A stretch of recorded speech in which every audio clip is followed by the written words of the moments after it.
So what's the? Is there a theme tonight? We're just gonna do the Power 7. It's one of William Buman's special setup. Oh, so really? To get you into the theta. Huh. Interesting. Theta wave. So we'll see if it works. Yeah, that's the theme for tonight. Otherwise, discussion, that, and then hopefully I can start putting some of this stuff together. So what we used to do is just go around the room and mention our name.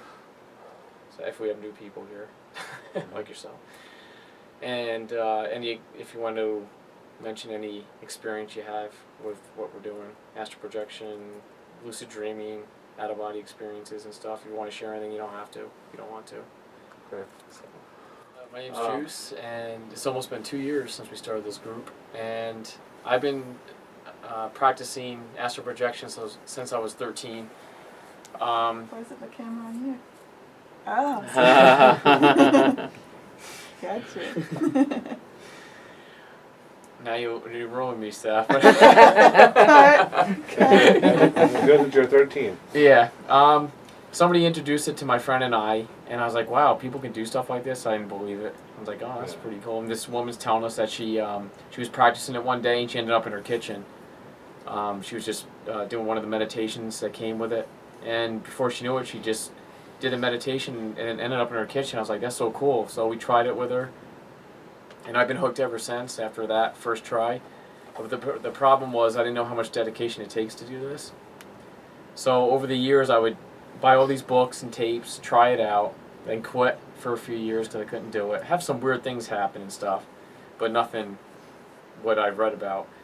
And then I'd buy some more tapes and books and try it again, couldn't do it. And then get the Lucid Dreamer, get the phase with the Lucid Dreamer and stuff like that. Did you ever hear of the Nova Dreamer? The Nova Dreamer? Have you heard of that one? Okay. It uses it detects REM state and it helps you with to have a lucid dream by flashing red lights. If it detects REM state, and your eyes are going back and forth. So that was in my almost 20s, and then in my 20s, same thing. And then when I hit my 30s, my mid-30s, I was like, that's it. I want to figure this out. I want to do this. And how am I going to be able to do this without quitting every time? Start a group. So many meetup groups out there. So started the meetup group, and to get other people like myself and people that are doing it already to meet other people and help each other out. And this is where we are 2 years later after a start, and it's working.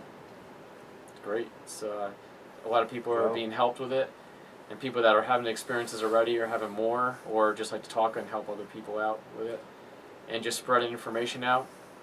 And you need a lot of motivation usually to stay with this. So to have a group to come to at any time to refuel the fire it seems to be working. So here we are. The near-death experiences, they talk about they feel completely fine with. They're not worried about the fact that they're dead. Yeah. They're not worried about what's going on. You know, they're just so far removed from it. So that may be a catch-22 with you. Wouldn't it be nice though? Hey guys. We just heard we didn't have to bring the chairs up. Come on in. Thanks, Tom. Welcome, guys. Lenny. Judy. Hey guys. Nice bike. Yeah, well, wouldn't it be cool though to find out, Lenny, for yourself that you can actually observe something outside your body? Have you ever done that in your life? Have you ever done something like that? No. My name's Jonathan. I don't know, just interested in anything like kind of esoteric knowledge and spiritual stuff, kind of like searching, but trying to find the right discipline to do, you know? Right. Yeah. Cool. So, And is that the biggest thing you're working on now? Is that the Monroe Institute material, would you say? Have you experimented with anything else? that, shamanism, and then there's some like magic stuff, magical orders and stuff like that. I'm Judy, and my first OBE was I was getting some craniosacral therapy done, and suddenly I realized that I was out of my body in the room hovering.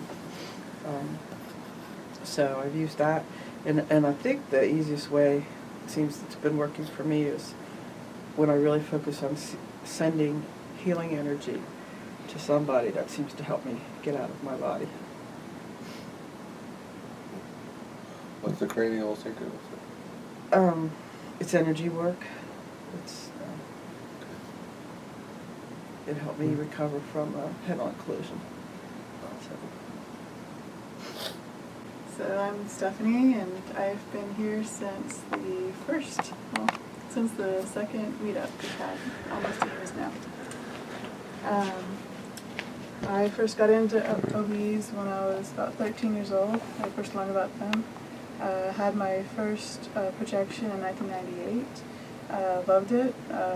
Didn't want to stop, but I just kept getting distracted and busy with life, and had about 10 or 15 of them over the years, and I always meant to get back into it and take it seriously and practice and do the routines, but kept finding that really difficult to do, and so I'm really glad to find a group here that all gets everyone together and focuses on the same goal. So, glad to be here. Thanks. I am Jason. I've been here since maybe the third. I've never actually had an OBE, but I became very interested after meeting Steph. I've been doing lucid dreaming off and on since early 90s. Kind of the same thing I think a lot of us have run into. Life kind of came up and got in the way of things, and now that I've kind of settled back down, I wanted to get back into it. And so here I am for going on 2 years now, I guess. Wow. Monroe Institute to learn it? Okay. Read books and... Are you familiar with the Monroe Institute that's here in Austin, the local chapter? There's a meetup group. Are you familiar with that? By any chance? I think I've seen it. Okay. And I don't... He focuses mostly on most of the stuff on the Monroe Institute material. Uh-huh. Here we experiment with stuff. We do Monroe Institute. We use a lot of William Buman stuff. If you ever heard of him.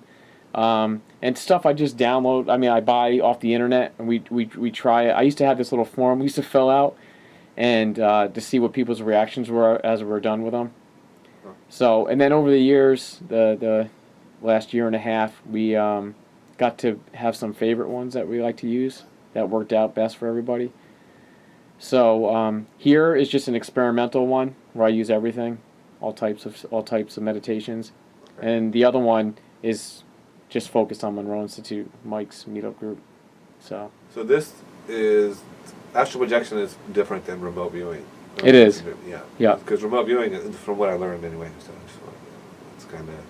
You're not really trying to leave your body in remote viewing. You're Right. trying to perceive something. unless you talk to Lenny, then it's all the same. But yeah, I just Well, That's kind of obvious. Yeah.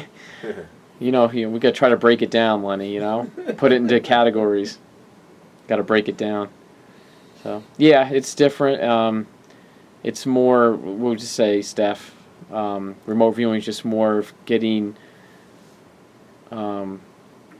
I consider it, what's the type of, the writing, just, Well, there's two theories. One is that you do nothing but receiving data from the universe, and another theory is that there is maybe 5% of you that actually projects and goes to that time and place and observes from there, kind of like you're sending a camera out. And clairvoyance is really similar to sending a camera out, like a portion of yourself, Okay. but being bilocal, still being physically in your body and being able to write and transcribe or say whatever you're seeing. So astral projection, you don't go to sleep. You more like hit self-hypnosis type of thing. yeah, you want to try to get to the theta So you do go to state. sleep. Well, Or you let can. your brain, okay. There's two different ways you could. Like a lucid dream if you go to sleep. Yeah, well, you can go to sleep and then come out into it, or some of the stuff the best way to do is kind of hover on the awake sleep Yeah. threshold. That's where you kind of want to hang out if you can.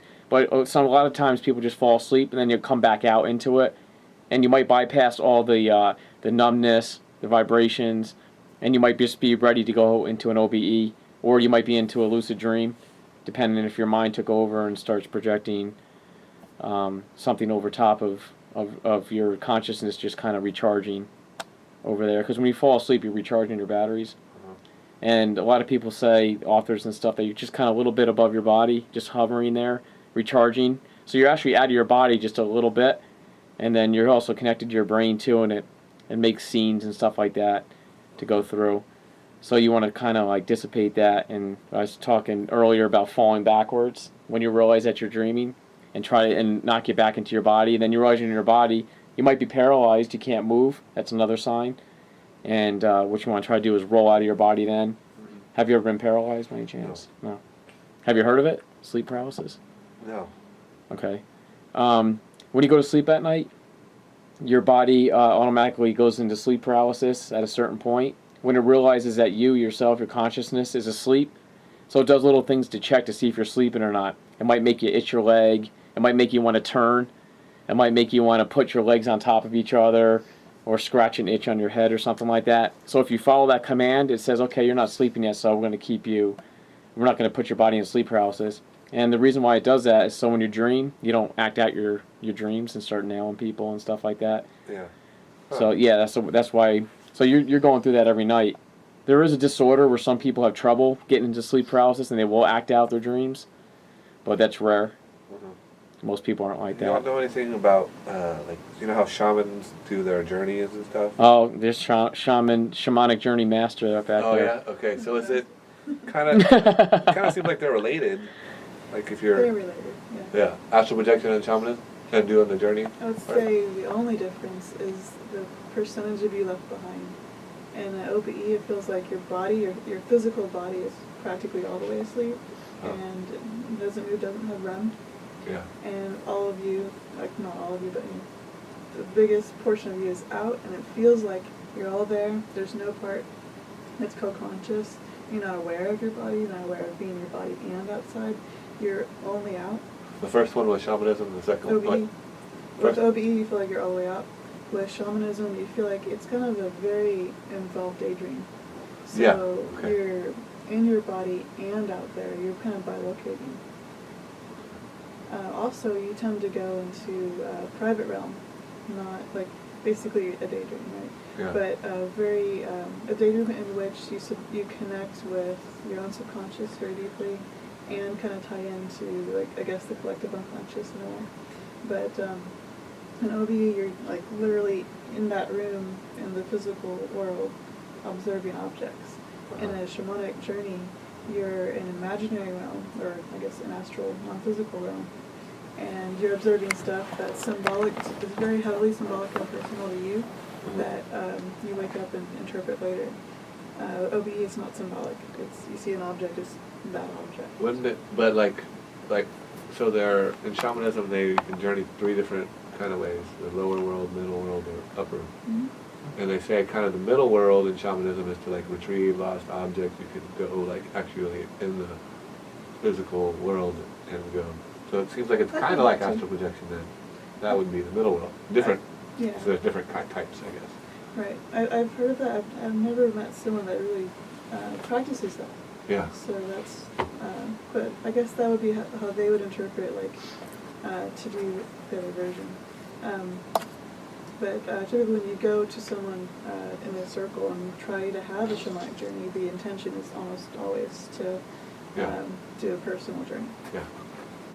So I guess, Jonathan, like you can, the best way to do it if you can is eventually you want to just ride it all the way down and get to a point where you can actually, you never lose your consciousness and you go right into an OBE. That would be the ideal way. But a lot of people who do this, especially new people, you're going to lose consciousness. And like, you said you twitched like this and stuff and you came back. Well, if you catch that twitch and try not to move too much when you come back and try to stay as still as possible, you're still going to be in that trance state when you come back from that twitch, that jolt. And from there, you want to try to have, get to a point when you start recognizing the exit symptoms, you want to try to leave from there. So that's the best way. That's how I had most of my out-of-body experiences. I lost consciousness, and then I popped up, and then either paralyzed or I feel strong vibrations throughout the whole body, and then either I just roll out. After doing it for a while now, you know how much of this stuff you need before you can actually roll out. It's like, okay, this part's not vibrating right. I know I'm not going to be able to do it. I'm getting to that point now. And this all happened since the group started. It took me 6 months to get to my first experience. Wow. So yeah, to have my first experience and hardcore training. Now I'm going through this Stephanie's course here that she's running every week, and that's a real great course to get into. So you never did it before, like whenever you were? All these years since I was 13, never did it. I've had weird things happen where I feel my legs lift out over top of my head. I see my eyes twitching, like I'll just be sitting there practicing, my eyes start twitching. All these weird things, jolts and stuff like that. Never left. Had lucid dreams. Maybe once every 5 years or so. A lucid dream I would have. But no OBEs. Yeah. And, boy, so great. You know, so fun. You know, so fun. And I'm in the basic part of it right now, but hopefully I'll get to a point where I can start learning stuff. There's supposed to be schools and stuff that you can go to, talk to dead loved ones. Schools you can go to when you're out of... Yeah, when you're out of body, yeah. Yep. Schools like where other people are out of body, or just like schools where... Both. Out of body, or they're gone. Or they're not even, been a human before. They're other dimensions and stuff like that. Spirits, stuff like that, yeah. To learn, so it's a lot of exciting things you can do. Plus, I want that verification, which I told you about. That would be great. That's where I'm at right now. I'm trying to get verification. And if you read a lot of these books about OBEs, you'll see that the people that write these try to get this too during their journey. They try to get this verification. There's a point where they're trying to do it. That's where I'm at. I'm trying to figure out if I'm actually leaving my body or hallucinating. Like a pretty cool hallucination. I know, Lenny, it's all the same, but... That's why I was looking into the OTA thing. So it's actually called the Order of the Temple of Astarte. Have you ever heard of the Golden Dawn? Yeah, that's been around forever. Yeah. It's the same. I don't know anything about it, but I've heard of it. Okay. Well, it's kind of similar to that. But, so basically it comes from the King Solomon's magic. Like, he was like the wisest wizard or whatever that ever lived, right? But it's kind of hidden and lost. So what they do is, like, there's a video about it on YouTube. Like, Poke Runyon is the guy who did the OTA, started the OTA. And so they, like, invoke the archangels and like do some certain rituals, and then they like can evoke different spirits, like nature spirits or whatever, and they can actually summon them to visible appearance in a dark mirror and have a conversation with it. So that's kind of interesting to me too. So that's, oh yeah. Yeah. So I haven't yet done one of those. Right. But what would you say is your biggest interest? About all these different esoteric things? What do you think are you enjoying or most interested in? Having a conversation with another entity in a mirror would like just prove so much. Right. To me. So it's yeah. like, aha! Right. Like a big aha. It's like I haven't ever seen anything. I believe there's something there, but it's kind of like everyone, like the radio signals, and you can't see those either, but you know they're there. Yeah. So it's like I don't have proof of anything, so I'm kind of wanting to see something with my own eyes, or feel something, or So they invoke the archangels, like the four directions, four corners, kind of like shamanism. A lot of it's like shamanism, like it's the same type of meditations and the same chakras and the same different. So they're just your chakras, but they're it's like a middle pillar. There's different pillars. It's like the tree of life. Heard of that? And then a Kabbalah. And it's like sacred geometry and mathematics and astrology. It's like kind of combining all of that, and the tarot cards into the different archetypes. Right. So I'm kind of. So would that be cool? I don't know which one to practice. Yeah. Because there's so many things, and it's like a discipline to do all. It's like there's so many things. You don't have time for everything. See, that's why I had to knock a few things off, because Yeah. and then just focus on one that interests me the most and just focus like a laser onto Well, it. it's kind of self-hypnosis too. There's like another practice to kind of open your third eye or like to see in the mirror. Mm-hmm. Where you get like a orange dot, or you get a blue dot, a little small blue dot and a big orange dot, and you stick the blue dot on your forehead and the orange dot in the mirror, and you line them up so that in the middle are the dots, so you kind of like start to see. You kind of your face starts to blur out, and it's Yeah. interesting. Yeah. There's lots of little practices you can do, like that they teach you. And that's how I got the hemisync thing too. Okay, yeah. It's like kind of hypnosis Yep. and path workings and Yeah. The gateway doesn't really teach you directly how to get out of your body. yeah. Yeah, it's more.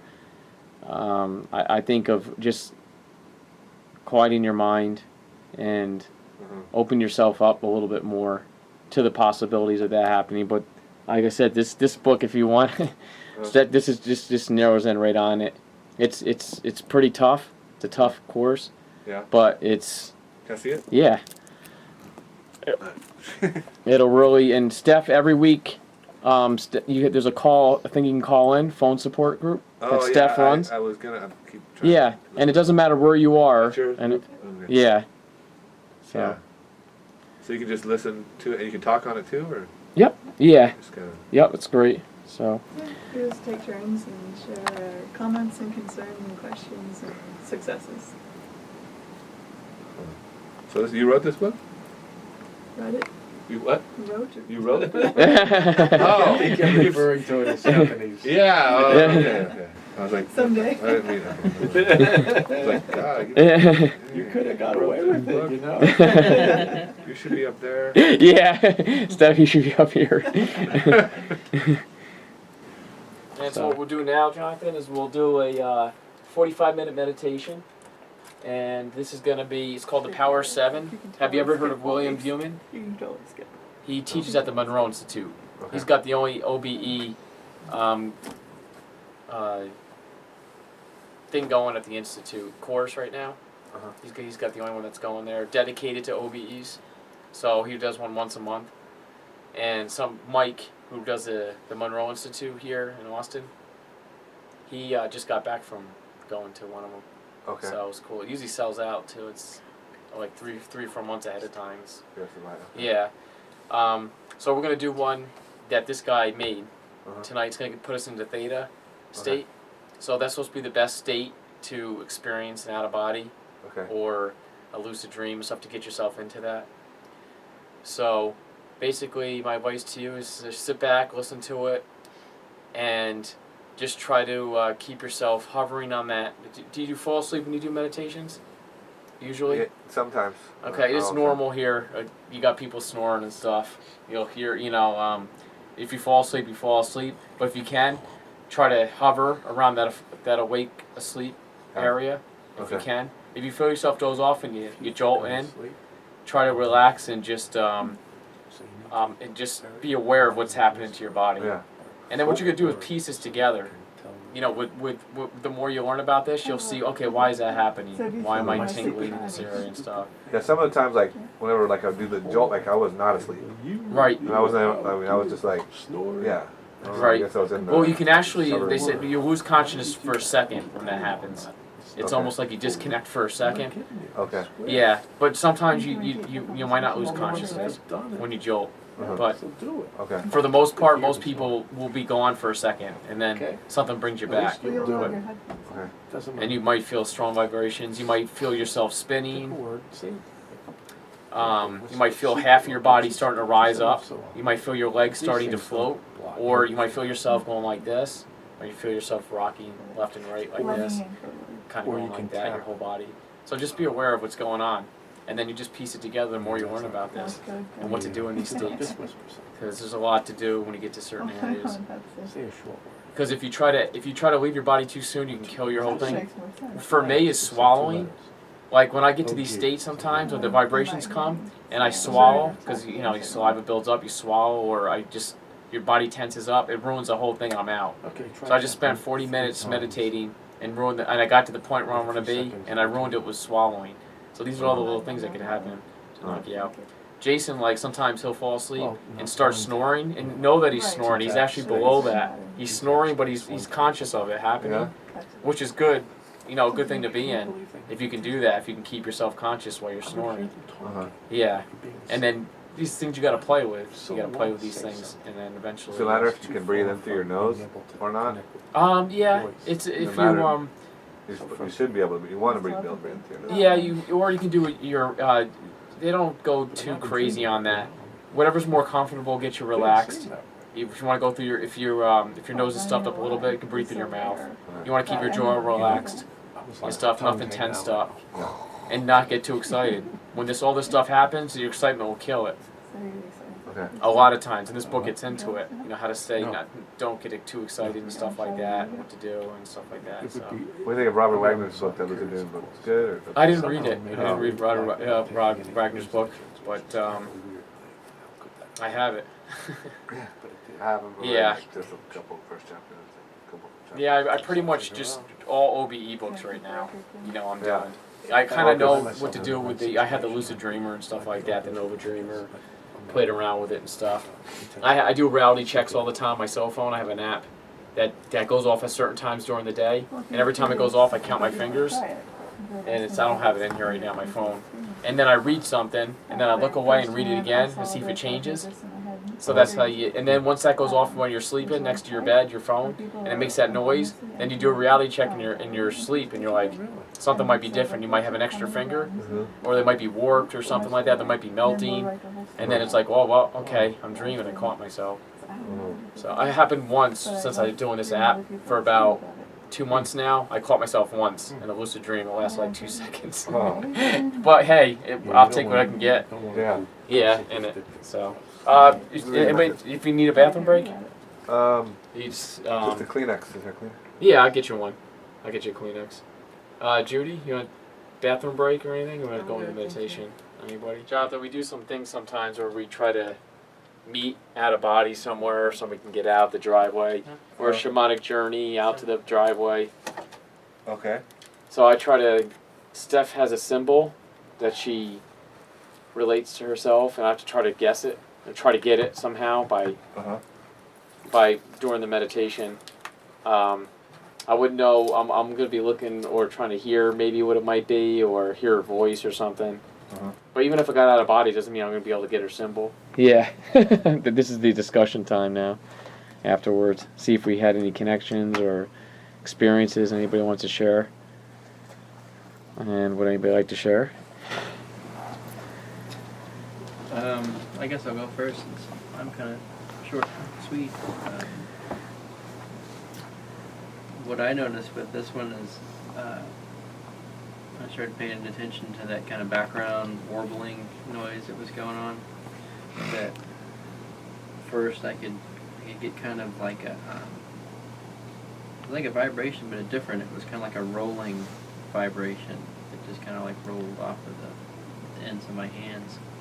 And I was able to move it around a little bit and get it to like move to my feet and legs, and then got it to move up to my head. And I just kind of kept it there for the rest of the time. But that's about all I got. I kind of went out a few times. So. Did you catch yourself snoring? Yes. Oh, nice. That's.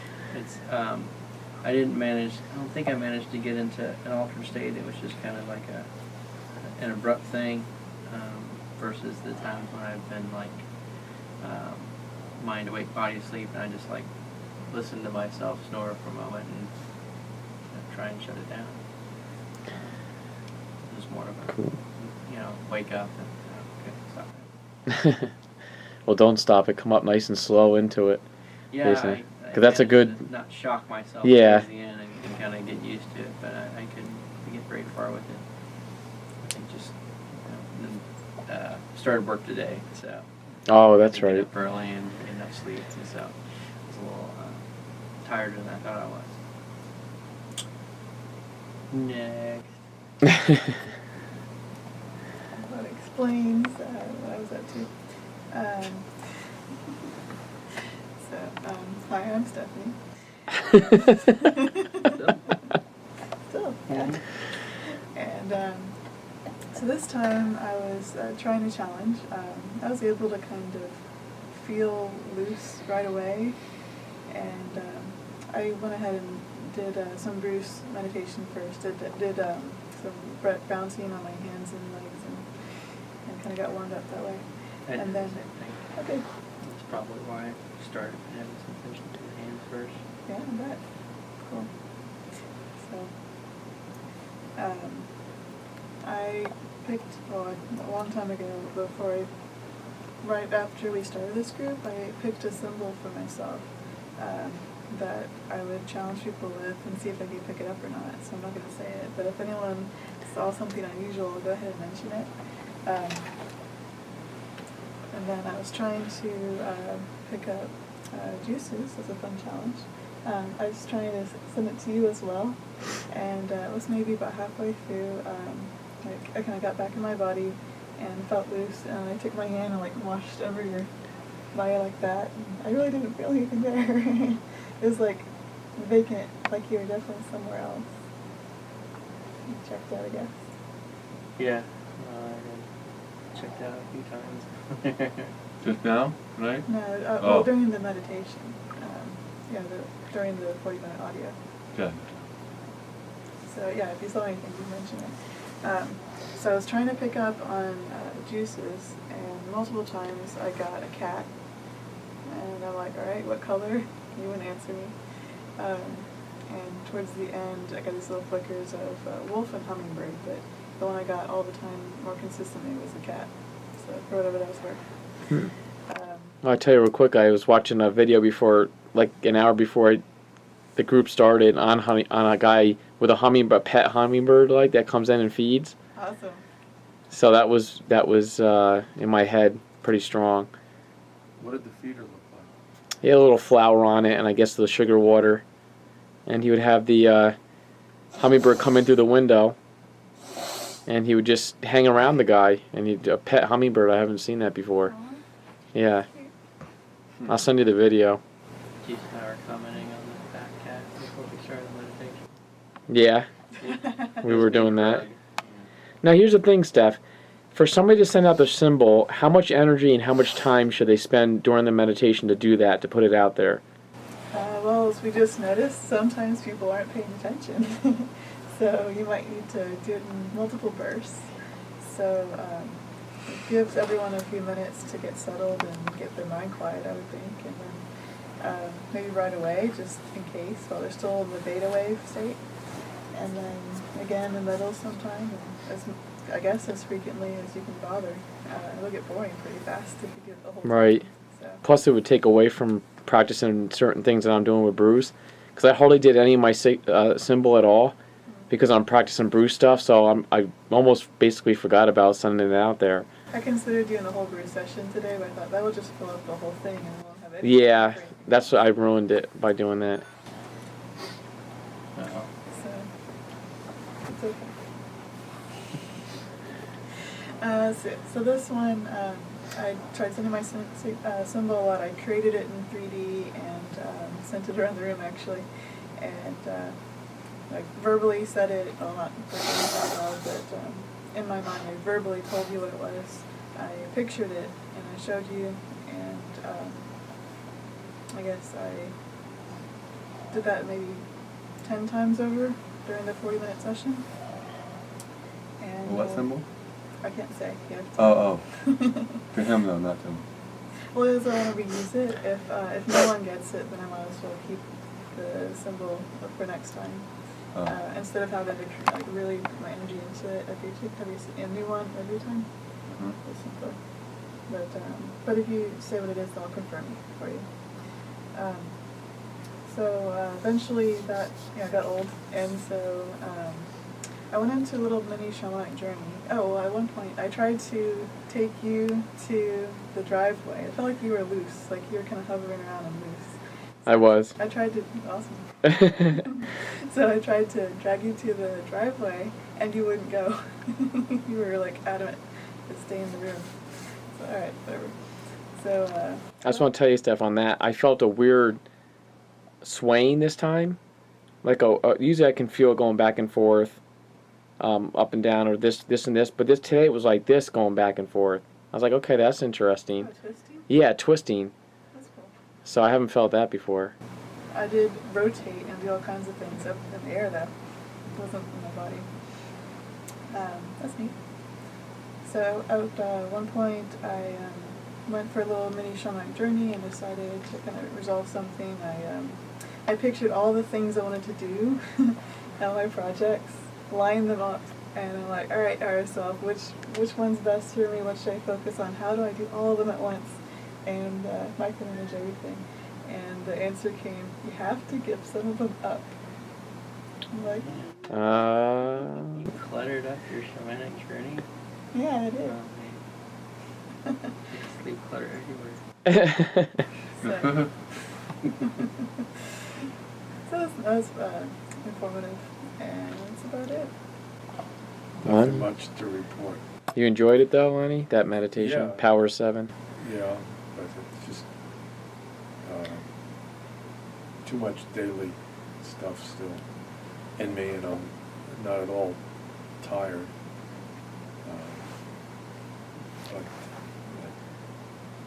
that's pretty typical for me on these things. Cool. Thanks, Lenny. Judy, you want to share?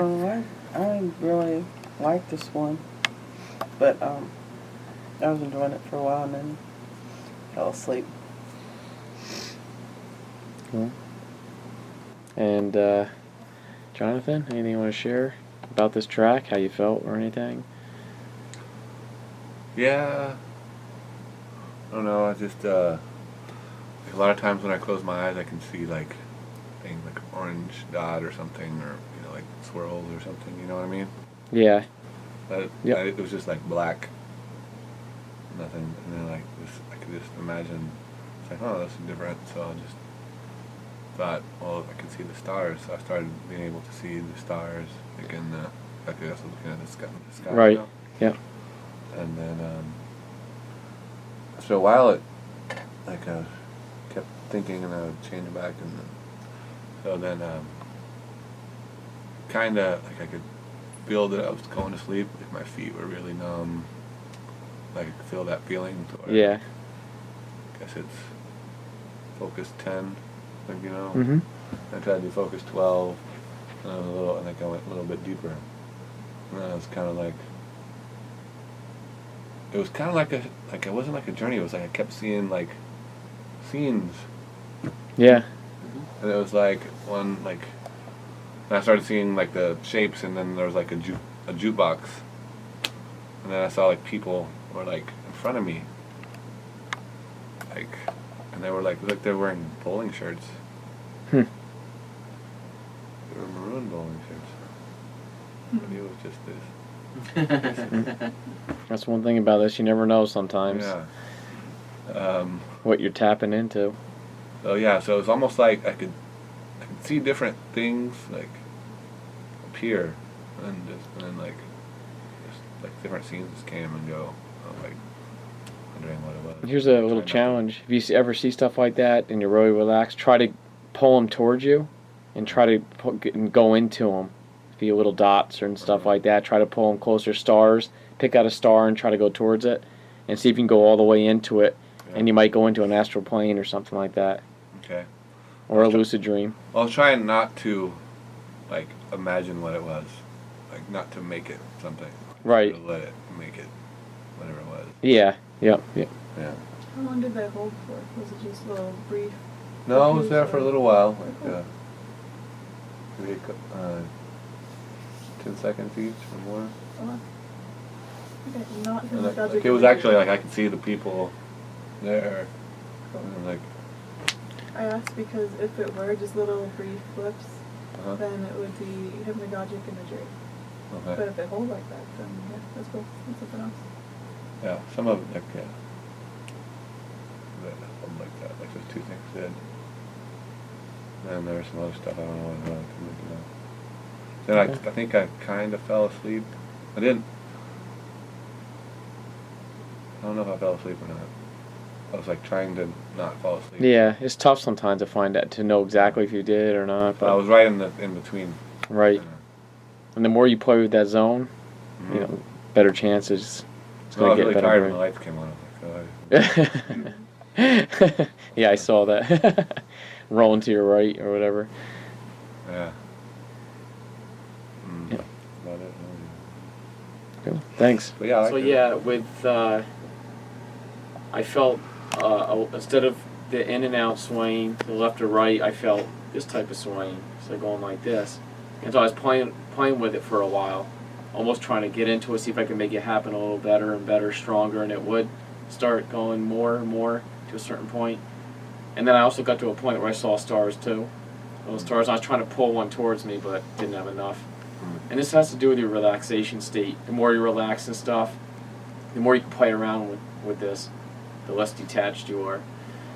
So that was cool. Yeah, I mostly was doing Bruce. I was mostly doing the exercises from the beginning all the way up. Then I'm like, oh, you have to do my symbol, and it was too late, basically. But I did think about doing my symbol, so that put it out there. Okay. But yeah. And we haven't done this track in a while, Power 7. We haven't done it in a while, so I miss it. Just hearing it again, it brought back like good feelings inside and stuff like that. Otherwise, yeah, it was fun. Anybody else have anything they want to share?